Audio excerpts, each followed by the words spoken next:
Sebuah pertunjukan atraksi pesawat tanpa awak atau drone di Liuyang, Provinsi Hunan, China berubah menjadi petaka.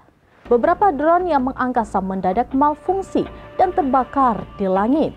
Akibatnya, kobaran api berguguran menghujani penonton yang berhamburan menyelamatkan diri. Pertunjukan bertajuk October The Sound of Blooming Flowers ini digelar di Sky Theater Liuyang pada Kamis 2 Oktober 2025. Sebagaimana dilaporkan Live Min, seharusnya pertunjukan ini menampilkan atraksi drone yang membentuk formasi efek visual 3D di atas daratan dan perairan di sekitar Liuyang. Formasi drone turut dimeriahkan dengan kembang api besar untuk menciptakan pemandangan yang menakjubkan di udara. Dalam beberapa video yang viral di media sosial, puing-puing drone yang terbakar berjatuhan membentuk bola-bola api serupa meteor yang meneror penonton. Beberapa penonton terlihat menggunakan kursi sebagai perisai sambil berlari.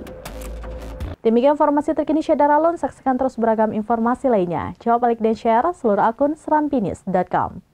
Download Tribun X sekarang, menghadirkan lokal menjadi Indonesia.